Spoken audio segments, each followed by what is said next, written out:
Muy buenos días. Qué bueno que llegaron tempranito hoy. ¿Listos para desayunar espiritualmente? O tal vez desayunaron ya materialmente. ¿Poquito? Bueno, esta mañana vamos a estudiar el tema que teníamos planeado ayer. Es el único día que íbamos a invertir los temas. El título del tema es las profecías de tiempo y el don de profecía. Y quiero tener una corta oración antes de comenzar el estudio. Padre Celestial, gracias por darnos la vida este día. Gracias porque podemos despertarnos, llevar adelante nuestras actividades diarias y testificar a través de nuestro testimonio en cuanto a lo maravilloso que eres tú. Pedimos, Padre, que al abrir tu palabra, tu Santo Espíritu nos acompañe, que podamos tener claridad de pensamiento y podamos recibir aquello que tienes para nosotros. Te lo pedimos en el nombre precioso de tu Hijo Cristo Jesús. Amén. El apóstol Pablo compara la iglesia con un cuerpo. Un cuerpo que tiene muchos miembros y cada miembro cumple una función específica. Asimismo, la iglesia debe estar unida en un solo cuerpo, pero con muchos miembros, cada miembro cumpliendo su función específica. Ahora, por ejemplo, en la Biblia los pies representan la predicación del Evangelio. Bienaventurados los que predican el Evangelio de paz, dice la Escritura, los pies, bienaventurados los pies. La boca en la Biblia representa la enseñanza, dice Jesús abrió su boca y les enseñó. Así que la boca representaría la enseñanza de la palabra de Dios. Las manos representan actos de bondad y de tacto, como Jesús tocaba a la gente y los sanaba. Pero esta mañana quiero hablar específicamente de los ojos de la iglesia. Los ojos de la iglesia es, porque son dos ojos, pero en realidad la vista es una. Los ojos representan el don de profecía que Dios ha dado a la iglesia. Quiero ir a 1 Samuel 9:9 para comenzar, a donde se habla de los ojos de la iglesia. 1 Samuel 9 y el versículo 9, y luego vamos a leer Isaías 29 y el versículo 10. Dice allí en 1 Samuel 9:9, antiguamente en Israel, cualquiera que iba a consultar a Dios, decía así: venid y vamos al vidente, porque al que hoy se llama profeta, entonces se le llamaba vidente. ¿De dónde viene la palabra vidente? Tiene que ver con ¿qué? Con la vista. Es decir, el profeta se llamaba vidente, uno que ve, los ojos de la iglesia. En Isaías 29 y el versículo 10, encontramos que el pueblo de Israel cerraba sus ojos a la voluntad de Dios como la revelaban los profetas. Y por lo tanto el pueblo de Israel andaba ciego.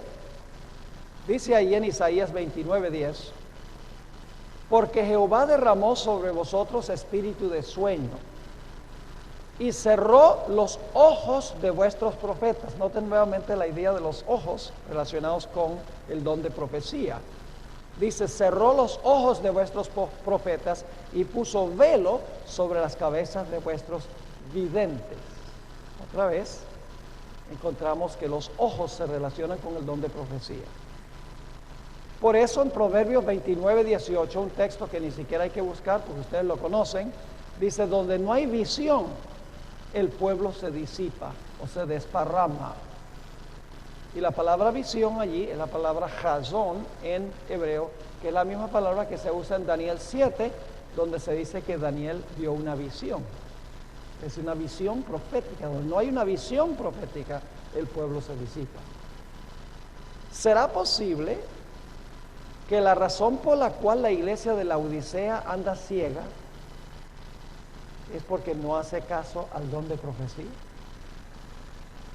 Sí, el don de profecía son los ojos de la iglesia y la Odisea anda ciega. Debe ser que no hace caso al don de profecía que ha sido dado a la iglesia. Ahora, en este estudio vamos a analizar un poco el don de profecía que Dios ha dado a la iglesia.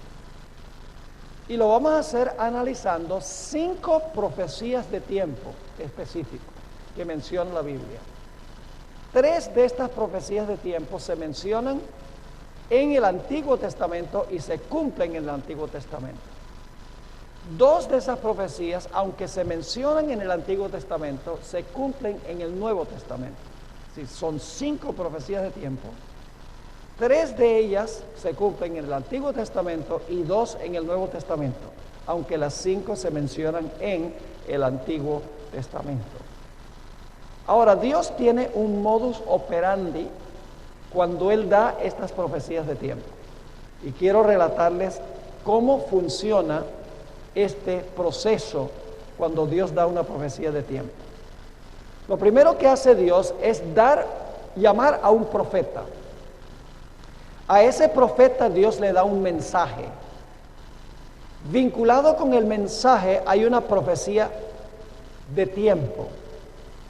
Y el mensaje siempre tiene que ver con juicio. Y ese mensaje no es verdad presente para la generación en que vivió ese primer profeta. Nuevamente el proceso es, Dios llama a un profeta, le da un mensaje, el mensaje es un mensaje de juicio. Vinculado con el mensaje de juicio hay una profecía de tiempo y el mensaje no es verdad presente para el tiempo de ese profeta. Al final del periodo de tiempo que mencionó el primer profeta, Dios levanta a otro profeta. Ya cuando pasa la profecía de tiempo, Dios levanta a otro profeta.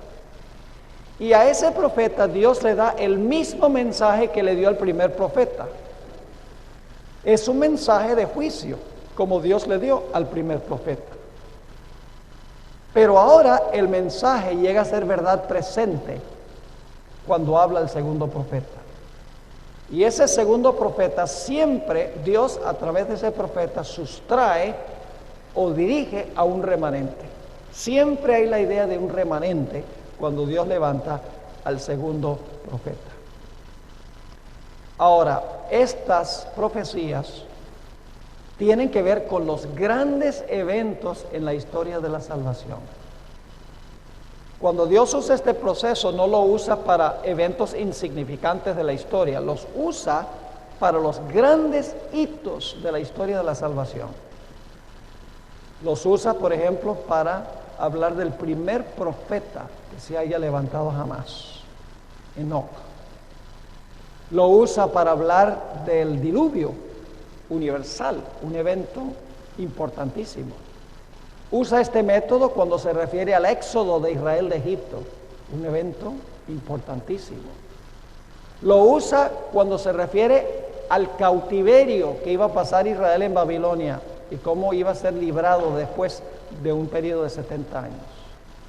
Lo usa también para referirse a la venida del Mesías y el cierre de la gracia para la nación judía. Y lo usa para describir el inicio del gran juicio final, el juicio investigador. Es decir, este método lo usa Dios para referirse a los grandes eventos en la historia de su pueblo, en la historia de la salvación. Así que vamos a mirar estas 5 profecías de juicio, un mensaje donde Dios llama a un profeta, le da un periodo de tiempo. Y vamos a mirar estas profecías, 3 que se cumplen en el Antiguo Testamento y 2 que se cumplen en el Nuevo. Comencemos en el libro de Judas, ese librito inmediatamente antes que Apocalipsis, Judas 14 y 15. menciona al primer profeta que hallamos en la Biblia, que se menciona explícitamente. Ahora, yo sé que Adán fue profeta. Nosotros sabemos por el Espíritu de profecía, porque Dios le mostró cómo Cristo iba a venir a morir, etc. Pero el primer profeta que se menciona explícitamente en la Biblia fue Enoc.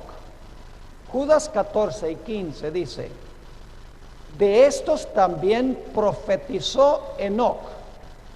Si profetizó, fue profeta. De estos también profetizó Enoc, séptimo desde Adán, diciendo: he aquí vino el Señor con sus santas decenas de miles. Y aquí viene el Señor, según el mensaje que Dios le dio a Enoc, para hacer juicio. El mensaje que Dios le dio a Enoc fue un mensaje de juicio. Para hacer juicio, ¿contra quiénes? Contra todos. Y dejar convictos a todos los impíos de todas sus obras impías que han hecho impíamente, y de todas las cosas duras que los pecadores impíos han hablado contra él. Me da la impresión de que Dios quiere que sepamos que el mensaje de Enoc fue dado a los impíos.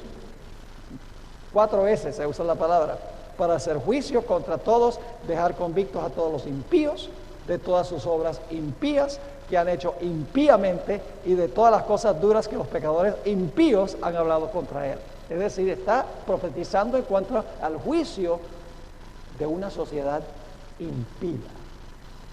Ahora surge la pregunta: ¿le dio Dios entonces a este primer profeta un mensaje de juicio? Claro que le dio un mensaje de juicio. Ahora, ¿a quiénes se refería Enoc cuando habló de estos impíos? ¿A qué evento o qué tiempo se está refiriendo Enoc?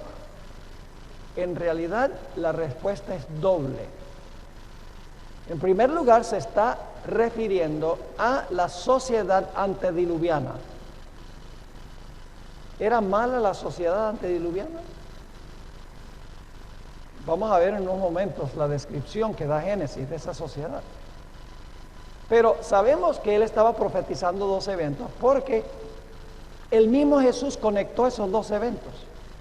Jesús dijo: como en los días de Noé, así será la venida del Hijo del Hombre. Es decir, la maldad en los días de Noé iba a ser semejante a la maldad que iba a existir inmediatamente antes de la segunda venida de Jesús. Así que Enoc en su profecía se está refiriendo a 2 eventos: la sociedad antes del diluvio universal y la sociedad del mundo antes de la segunda venida de Jesús. Ahora, la maldad de la sociedad antediluviana era precisamente lo que describió Enoc centenares de años antes. Génesis 6 y el versículo 5, también los versículos 11 al 13, nos habla de esa sociedad inicua. Génesis 6, 5 y luego los versículos 11 al 13. Dice: y vio Jehová que la maldad de los hombres era mucha en la tierra, y que todo designio de los pensamientos del corazón de ellos era de continuo solamente el mal.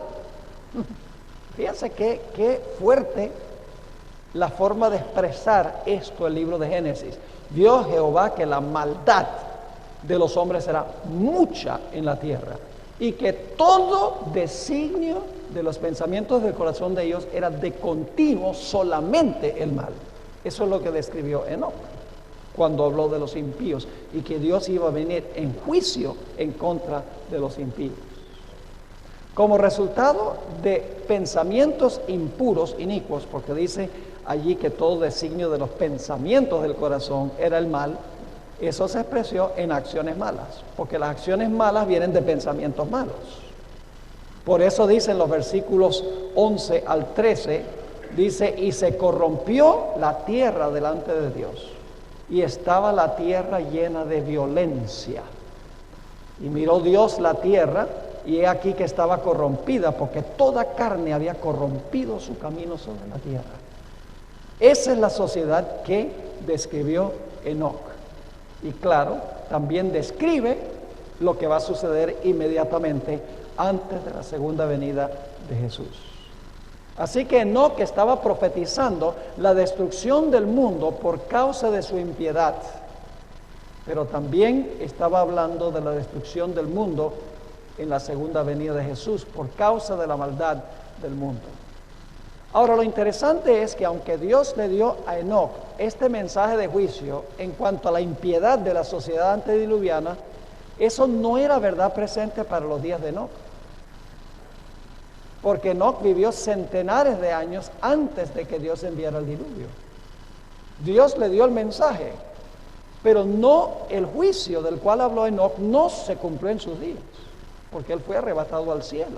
No era verdad presente para los días de Enoc, aunque él anunció que Dios iba a venir en juicio. Ahora ustedes se preguntarán, ¿a dónde está la profecía de tiempo que Dios le dio a Enoc? Porque mencionamos que no solamente le dio Dios al primer profeta un mensaje de juicio, pero vinculado con el mensaje de juicio había una profecía de tiempo. ¿A dónde está la profecía de tiempo que Dios le dio a Enoc junto con el mensaje del juicio?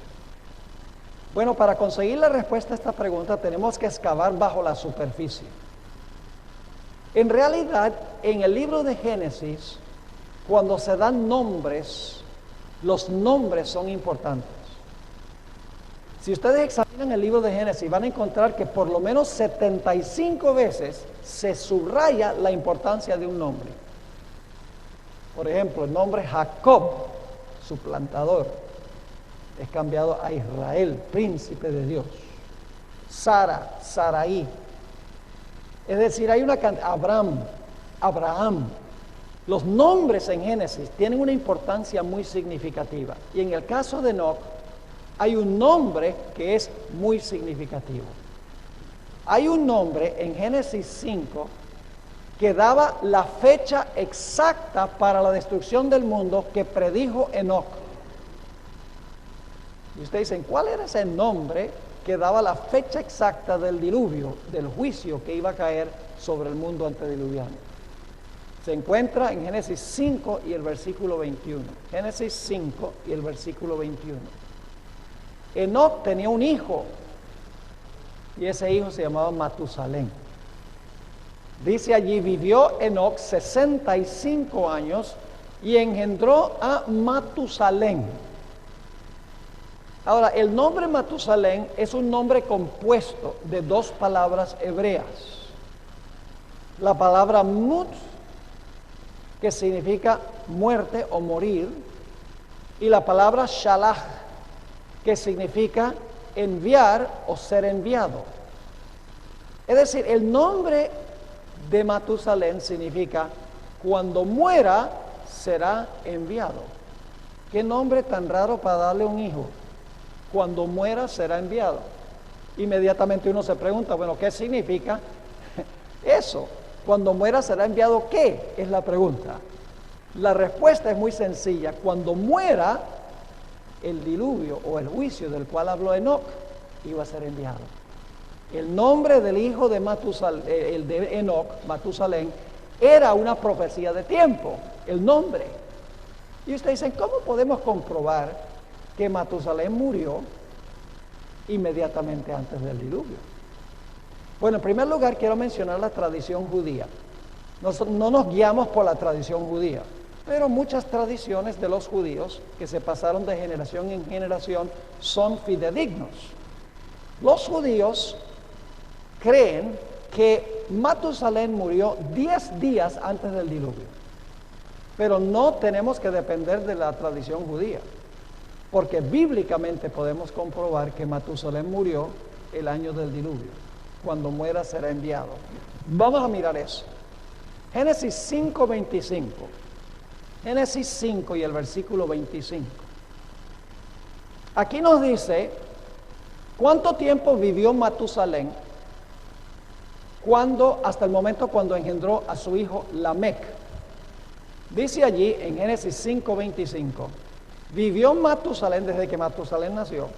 Vivió Matusalén 187 años y engendró a Lamec. Ahora, ¿cuánto tiempo vivió Lamec hasta el momento que él tuvo a su hijo? Génesis 5:28. Dice, Vivió Lamec 182 años y engendró un hijo y llamó su nombre Noé. Así que desde que nació Matusalén hasta que nació Lamec, ¿pasaron cuántos años? 187. Y luego, desde que vivió Lamec hasta que nació Noé, ¿cuántos años? 182 años. ¿Y cuántos años vivió Noé hasta que vino el diluvio? Génesis 7:11 nos lo dice. El año 600 de la vida de Noé. En el mes segundo, a los 17 días del mes, aquel día fueron rotas todas las fuentes del gran abismo y las cataratas de los cielos fueron abiertas. Ahora, lo único que tenemos que hacer es sumar 187 más 182 más 600. ¿Y cuánto nos da eso? 969. Qué interesante. ¿Cuántos años tenía? ¿Cuántos años vivió Matusalén? Génesis 5:27 nos lo dice. Dice, fueron pues todos los días de Matusalén 969 años y murió. Matusalén murió el año del diluvio, haciendo las cuentas. Cuando muera, será enviado. Imagínese la gente preguntándole a alguien que no lo conocía, le dice, oye, ¿cómo te llamas tú? Cuando muera será enviado. Y cuando muera será enviado, ¿qué? Pues pregúntale a Enoc.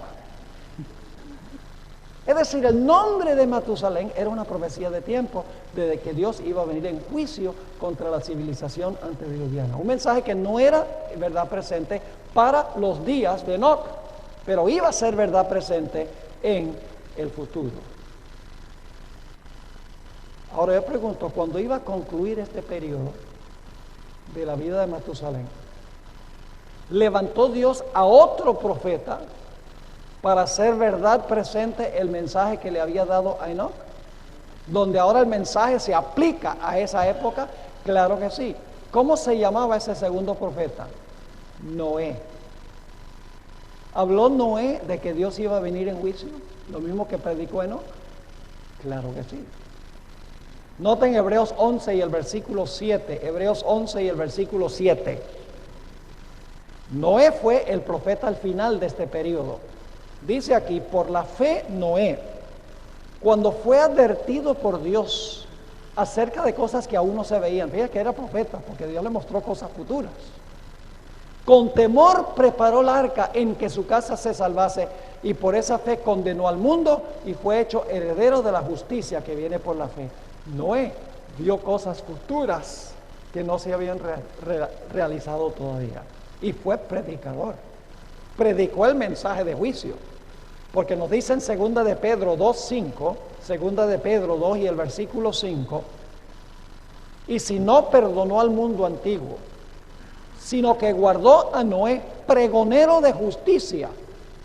Ese que era predicador, predicó el mensaje que había predicado Enoc. Dice, pregonero de justicia con otras 7 personas, trayendo el diluvio sobre el mundo de los impíos. ¿Recuerdan la palabra que usa Judas 14 y 15 sobre los impíos?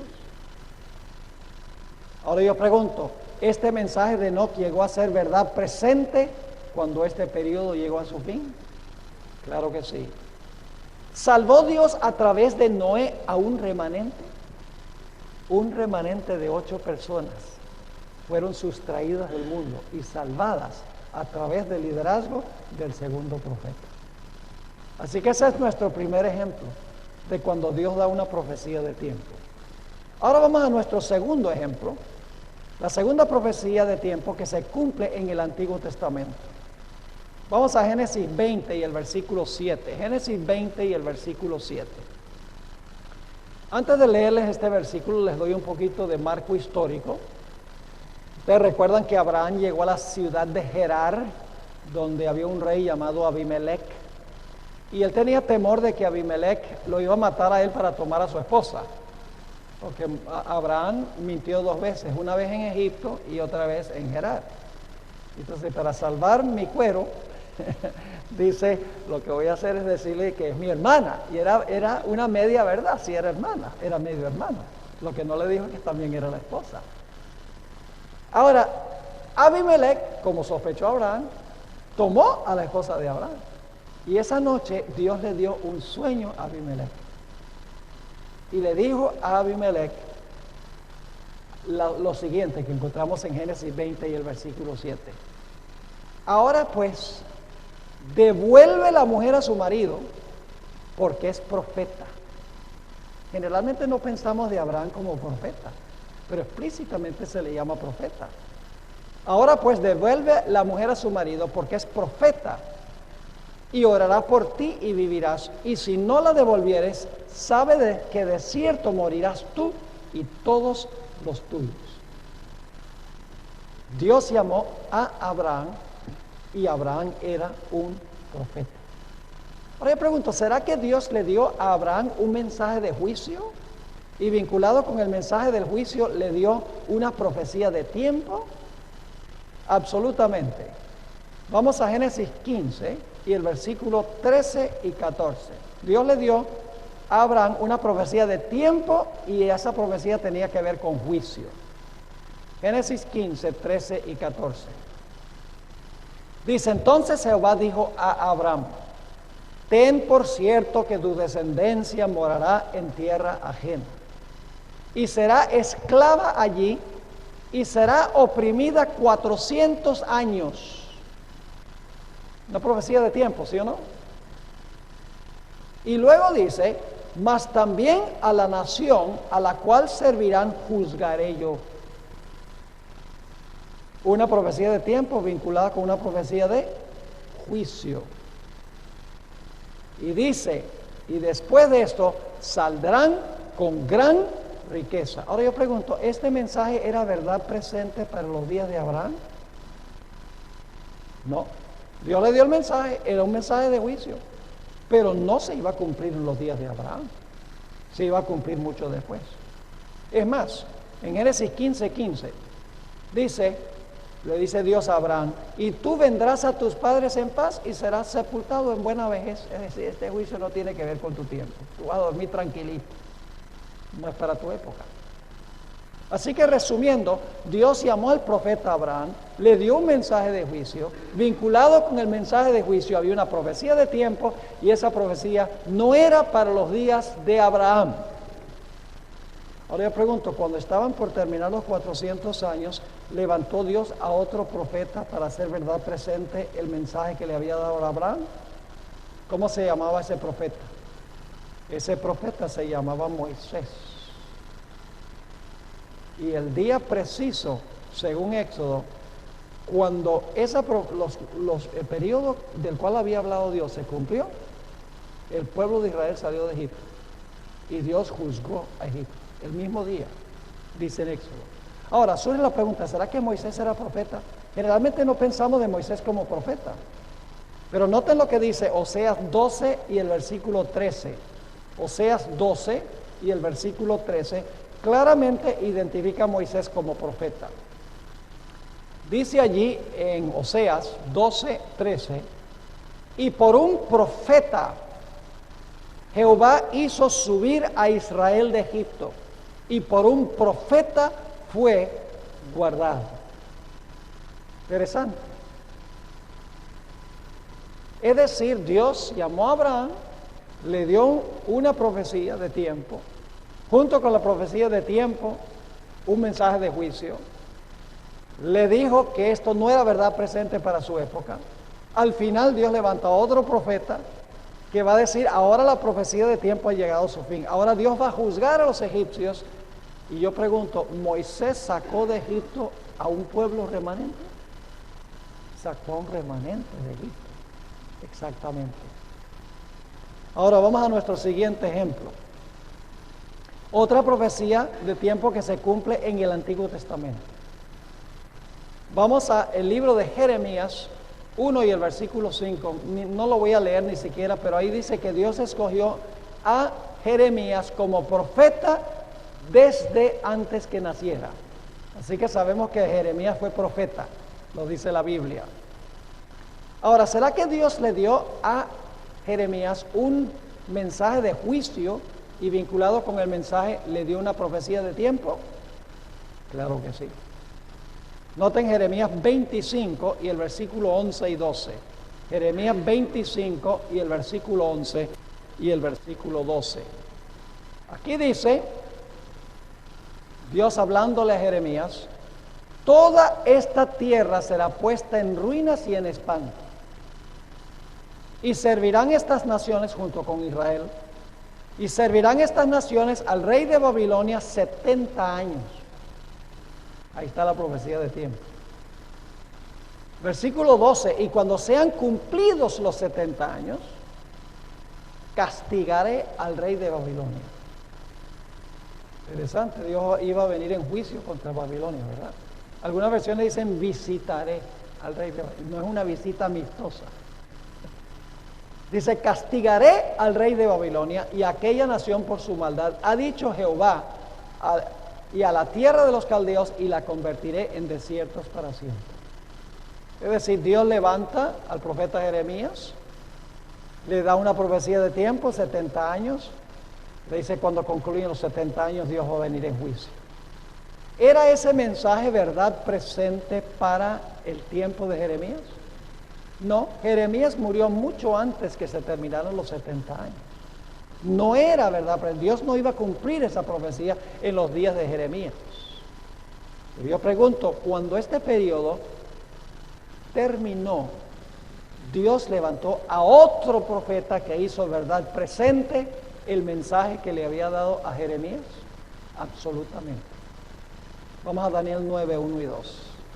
Daniel 9 y el versículo 1 y el versículo 2. Ahí está clarito.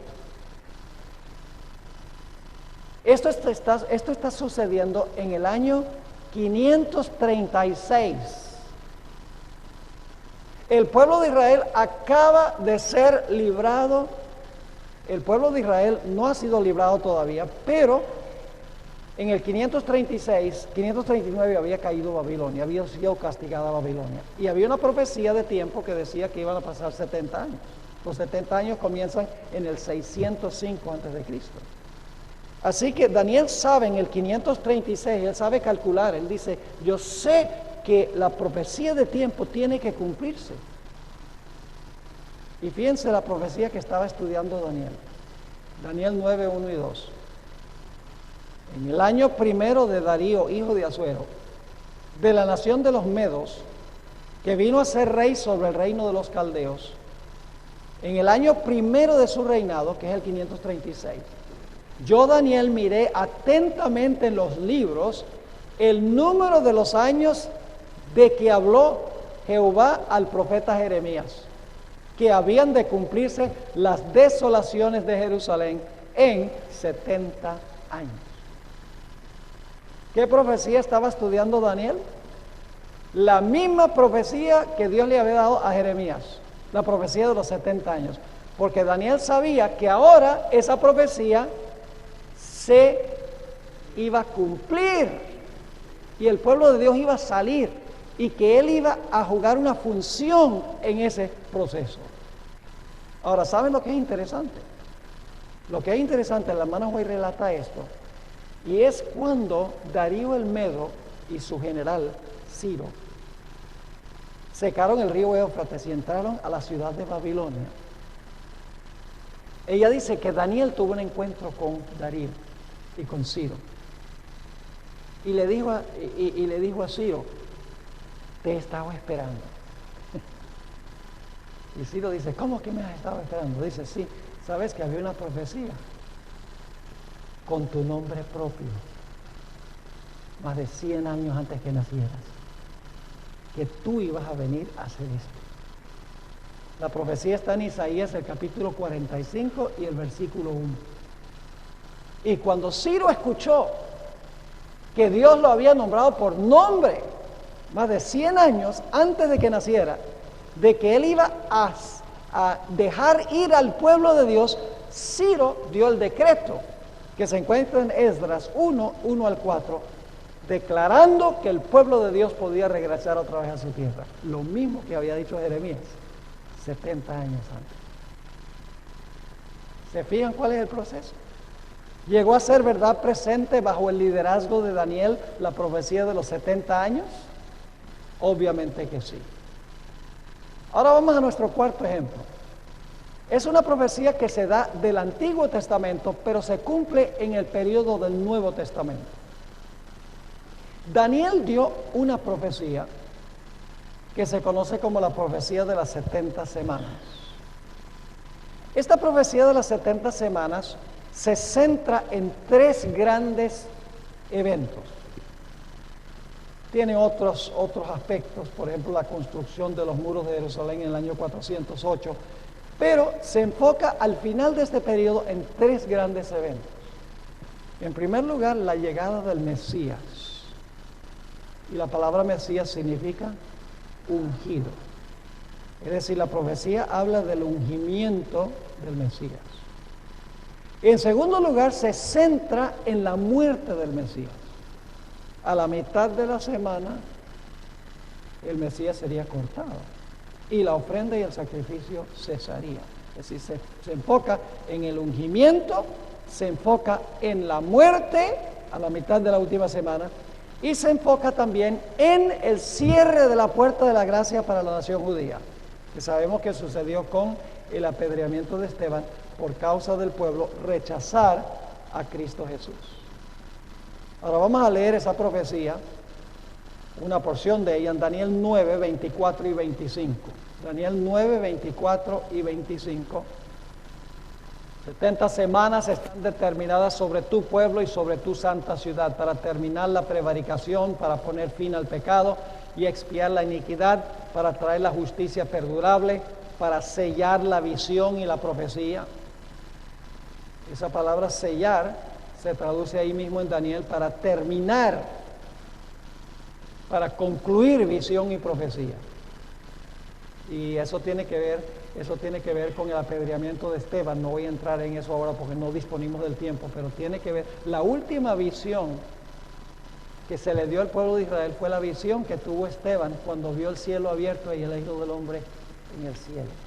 La última visión, ahí terminó la visión y la profecía. Y luego dice, ungir el santo de los santos. Y luego dice, sabe pues y entiende que desde la salida de la orden para restaurar y edificar a Jerusalén hasta el Mesías príncipe habrá 7 semanas y 62 semanas. Y luego dice, la última semana, a la mitad, el Mesías sería cortado. Esa es la profecía. Ahora yo pregunto, ¿esa profecía era para los días de Daniel? ¿La profecía de las 70 semanas se cumplió en los días de Daniel? No, era una profecía para el futuro. No era una profecía para esa época específicamente. Ahora yo pregunto, al final de este periodo, cuando se iban a cumplir estos 3 eventos, ¿levantó Dios a otro profeta para hacer verdad presente el mensaje de las 70 semanas? Claro que sí. ¿Cómo se llamaba ese profeta? Ese profeta se llamaba Juan el Bautista. Hace verdad presente este mensaje que Dios le dio a Daniel. ¿Quién fue el que bautizó a Jesús? Juan el Bautista. Y ese fue el ungimiento de Jesús, ¿sí o no? El ungimiento, la Biblia dice que lo ungió con el Espíritu Santo en Hechos del capítulo 10. Es decir, Juan el Bautista ahora cumple la profecía en cuanto al ungimiento del Mesías. Pero ¿saben lo interesante? También introdujo al Cordero de Dios que quita el pecado del mundo. Eso es lo que iba a pasar a la mitad de la última semana. El Cordero iba a morir. Y Juan el Bautista también predijo el juicio que iba a caer sobre la nación judía por rechazar al Mesías. Fíjense Mateo 3, 9 y 10, y vamos a leer también el versículo 12. Mateo 3, 9 y 10. Compara al pueblo de Israel con un árbol. Con un árbol. Dice allí en Mateo 3 y el versículo 9, no penséis decir dentro de vosotros mismos, Abraham tenemos por padre. Es decir, no se piensen en gran cosa porque son judíos. Porque yo os digo que Dios puede levantar hijos a Abraham aún de estas piedras. Y la hermana Guaya Clara, en el Deseado de todas las gentes, página 82, que cuando él dijo esas palabras, que Dios puede levantar a hijos de Abraham de estas piedras, no estaba mostrando piedras literales, sino que estaba apuntando a los gentiles que habían venido, los soldados que habían venido al bautismo de Juan. Porque los judíos le tenían ciertos nombres a los gentiles, le decían puercos, le decían piedras, porque tiene un corazón de piedra, insensible, según concebían ellos. Les decían perros a los gentiles, imagínense. Así que Juan el Bautista dice, no se crean gran cosa porque son hijos de Abraham. Dios puede levantar hijos de Abraham de estos gentiles que están aquí. Y luego Juan dice lo siguiente. Por tanto, todo árbol, un poquito antes, y ya también el hacha está puesta a la raíz de los árboles. Por tanto, todo árbol que no da buen fruto es cortado y echado en el fuego. Un mensaje de juicio, ¿sí o no? Ahora, ¿a qué se refirió Juan cuando dijo que todo árbol que no produzca fruto será cortado y echado en el fuego? En el ministerio de Jesús surge de nuevo ese árbol 2 veces. Surge en una parábola que él dio en Lucas 13, 1 al 9. No vamos a estudiar toda la parábola porque ese es un tema completo que tengo sobre esta parábola de Jesús. Pero es un árbol, un árbol que por mucho tiempo no ha producido ni un solo higo. Es una higuera. Por 2 años y medio no ha producido fruto.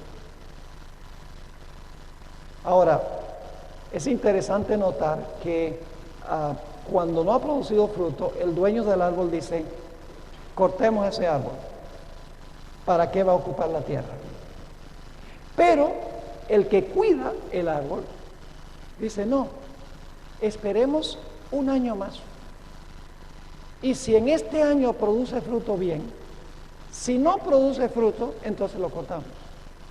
Ahora, si ustedes miran la cronología, van a encontrar que cuando esa parábola fue dada, le faltaba 1 año de ministerio al Señor Jesucristo.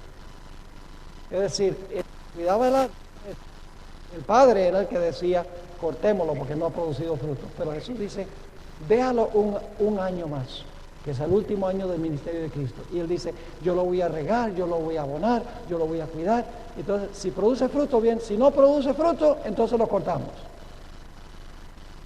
1 año después de eso, Jesús a la distancia ve una higuera y le dice a sus discípulos, vamos a buscar fruto en la higuera. Interesante, Juan habla del árbol, si produce fruto bien, si no lo cortamos. Y luego entonces, más adelante en el ministerio de Jesús, el dueño del árbol dice, cortémoslo, no ha producido fruto. No, dejémoslo 1 año más.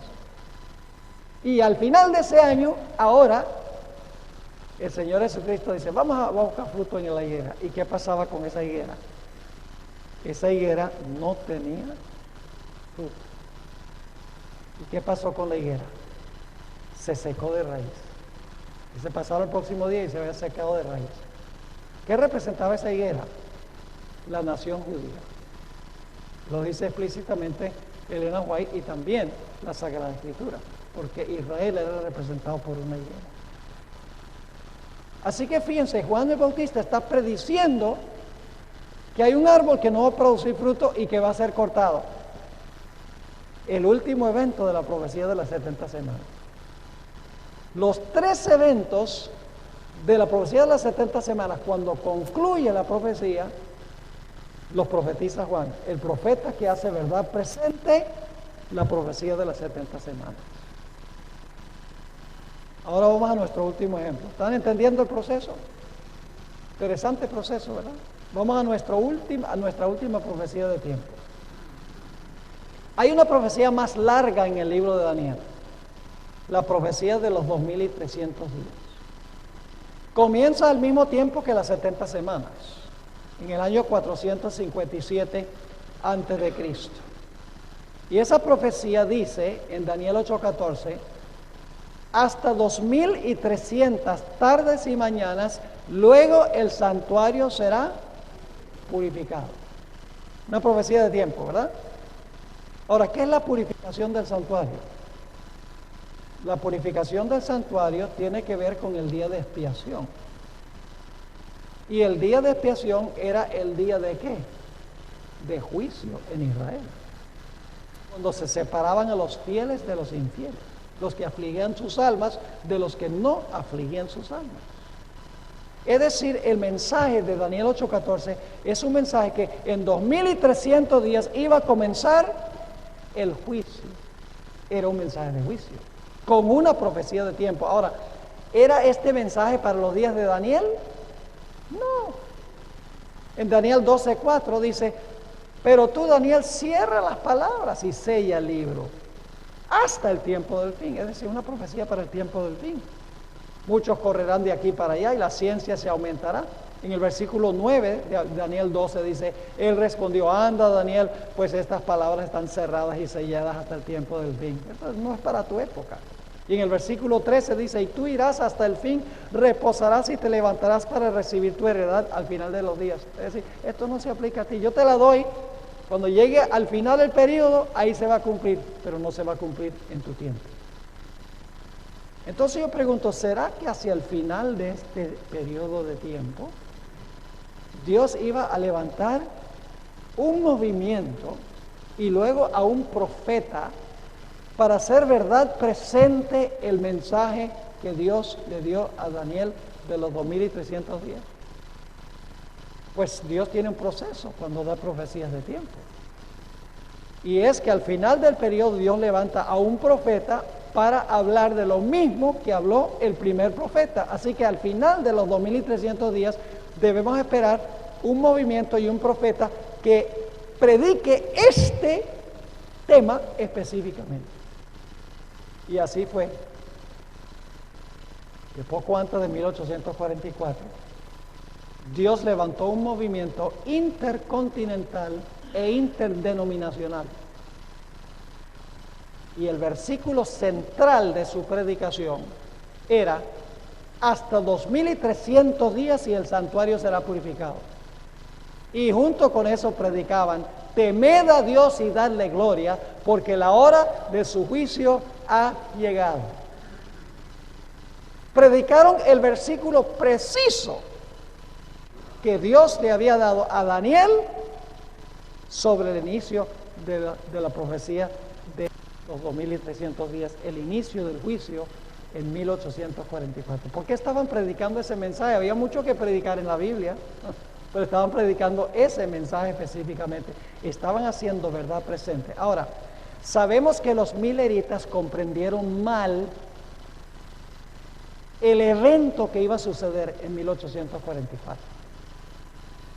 Y los que no quieren mucho la teología adventista, los enemigos de la iglesia adventista, usan esto para sacarle en cara a los adventistas de que cómo podemos ser el pueblo remanente de Dios si nosotros iniciamos con un chasco, con una interpretación errada de las profecías. Dice, ¿cómo pueden ustedes profesar ser el remanente de Dios cuando ustedes comenzaron con un chasco? Y mi respuesta siempre ha sido, ¿cómo puede la iglesia cristiana ser la iglesia verdadera si también comenzó con un chasco?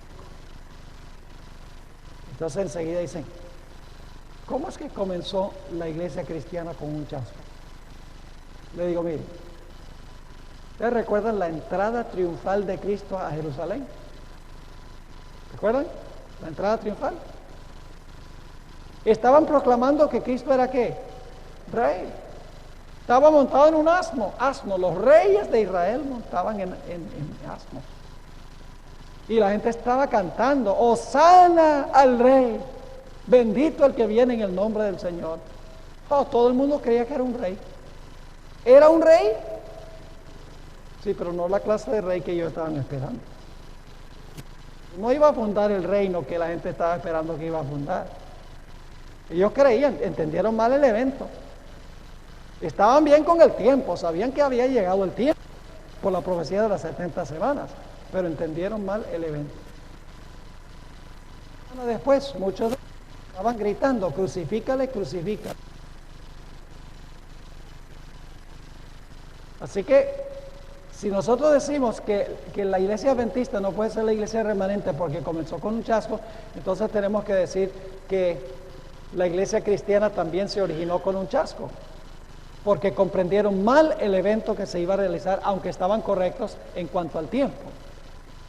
Ahora, lo que pasó fue, después de este evento, el Señor Jesucristo le explicó las profecías a los apóstoles, y entonces dijo: mire que estábamos bien con el tiempo, pero estábamos equivocados en el evento, y entonces explicaron lo que realmente Jesús había hecho, que no era un rey del rey de gloria, del reino de gloria, sino que era un rey del reino de la gracia. Era un rey sufriente antes de ser un rey triunfante. Así que Dios, inmediatamente después del chasco, levantó un profeta para explicar lo que había sucedido con el chasco, para afinar lo que habían comprendido mal los mileritas. Esa profeta se llama Elena G. de White. Y lo interesante, hermanos y hermanas, es que si ustedes miran las primeras visiones de la hermana White, que se encuentran en primeros escritos, todo su énfasis era explicar lo que sucedió en 1844.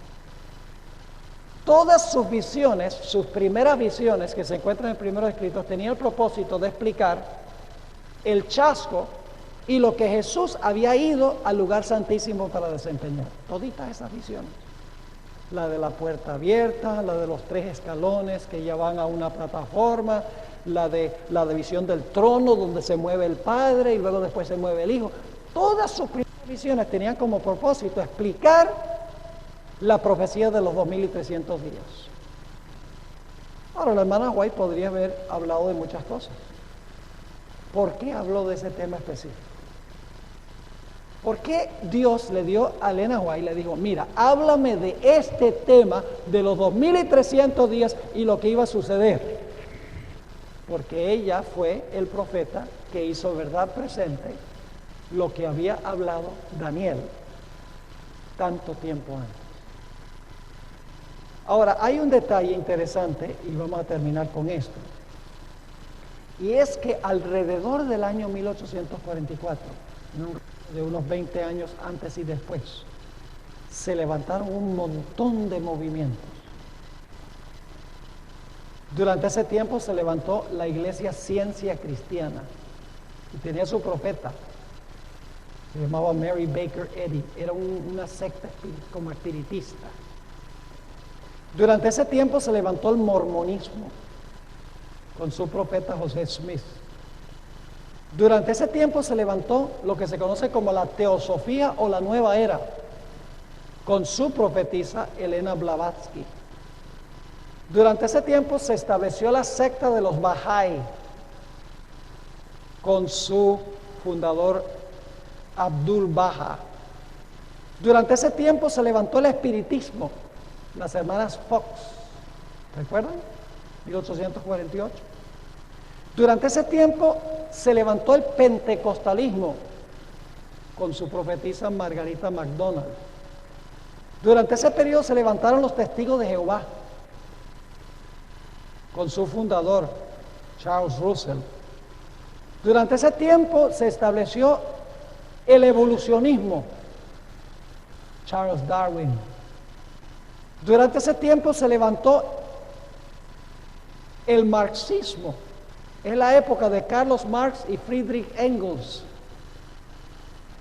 Y solamente le estoy mencionando algunos movimientos que se levantaron alrededor de ese tiempo. ¿Por qué se levantaron todos estos movimientos alrededor de ese tiempo? Porque Satanás sabía que el verdadero movimiento se iba a levantar. Y él dice: yo voy a levantar un montón de otros movimientos para confundir las mentes de la gente. Podemos saber que el movimiento adventista es el movimiento genuino en medio de todos estos otros movimientos. Muy sencillo. Es el único movimiento que habló de los 2300 días. Es el único movimiento que habló de lo que había hablado el profeta inicial, hasta 2300 días, y el santuario será purificado. Así que podemos confiar por este método que Dios usó, de que Dios levantó el don de profecía en la iglesia adventista exactamente cuando la profecía decía que se iba a levantar. Podemos confiar en lo que dice el Espíritu de profecía, porque la hermana White hace verdad presente lo que mencionó Daniel muchísimo tiempo antes. El problema que nosotros tenemos a veces es que no aprovechamos este precioso don que Dios ha dado a la iglesia. Es un tesoro, mis hermanos y hermanas. El Espíritu de profecía es un tesoro. Y ahí está, esperando que lo hallemos. Está en los libros. Ayer fui a la librería, ya no son rojos. Son así amarillos con un borde azul. Pero no importa el color. Tienen un mensaje, pero poderoso para la iglesia, que la iglesia necesita para preparar a un pueblo para la segunda venida de Jesús. Debemos nosotros estar estudiando, debemos asimilar, debemos leer, practicar los principios. Tiene que ver con todas las esferas de la vida. Algunos teólogos en la iglesia piensan que la hermana White no era teóloga. Y se la podemos usar para beneficio devocional, pero no para beneficio teológico. Inclusive un día me decía en una reunión que tuve en Washington de la Comisión de la Ordenación de la Mujer, a la cual yo pertenecí, me dice, lo que pasa es que tú usas los escritos de la hermana White, pero la hermana White no fue teóloga. Y yo lo miré y le dije, entonces tú estás diciendo que el Espíritu Santo no es teólogo. Porque si ella fue inspirada por el Espíritu Santo, y dice, no, ella no fue teóloga, entonces está diciendo que el Espíritu Santo no fue teólogo, o no es teólogo. Hermanos y hermanas, hay muchos libros que son inspiradores, pero los escritos de ella son inspirados, que es muy distinto. Podemos confiar en ellos, y mientras más estudio el Espíritu de profecía, más me maravillo de la precisión que tiene los escritos de la hermana White con la Sagrada Escritura, cuando tenemos cuidado en nuestro estudio. Porque mucha gente se burla del Espíritu de profecía y dice, ¿dónde dice esto en la Biblia? Pues yo le digo, búscalo. Porque si lo buscas, lo vas a encontrar. Porque lo que ella dice en sus escritos se encuentra en la Biblia también. Pero no siempre aparece en la superficie. A veces hay que buscarlo con esmero y con cuidado. Así que aprovechemos este precioso don que Dios le ha dado a la iglesia. Quitémosle el polvo a los libros. Les cuento una historia para terminar. Una vez en Venezuela visité un campo y el anciano de la iglesia me invitó a comer a su casa después del culto. Fui a su casa y con gran orgullo me dijo, pastor, quiero que venga aquí a mi oficina, en la casa. Y me llevó a la oficina y me mostró allí en un librero todos los libros rojos del Espíritu de profecía. Me dice, pastor, los tengo toditos. El problema es que todos estaban todavía cubiertos con papel celofán. Y le digo yo, hermano, pero mire, los libros están cubiertos con papel celofán. ¿Por qué? Dice, porque si le quito el celofán, se me dañan. Y claro, yo le dije, hermano, los libros del Espíritu de profecía no son para exhibirlos. Quítele el celofán. No importa que se pongan viejos, que se le caigan las páginas, pero estúdienlos. Para eso son. ¿Cuántos de nosotros tenemos los libros y tienen el papel celofán, por así decirlo? Quitémosles, hermanos y hermanas, el celofán. Abrámonos, leámoslos. Y por la gracia de Dios practiquémoslos. Y la iglesia será mucho mejor. La iglesia estará encauzada correctamente si nosotros hacemos eso. Oremos. Padre, te damos gracias porque has levantado el don de profecía en el pueblo remanente. No decimos eso con arrogancia, pero es la verdad. Ayúdenos, Señor, a respetar este don, a amar este don, este regalo que tú nos has concedido. Ayúdanos, Señor, no solo a admirarlo y a respetarlo, sino a leerlo y a practicarlo y a hacerlo parte de nuestra propia fibra de nuestra vida. Te damos gracias, Padre, porque hemos podido pasar este tiempo en esta mañana.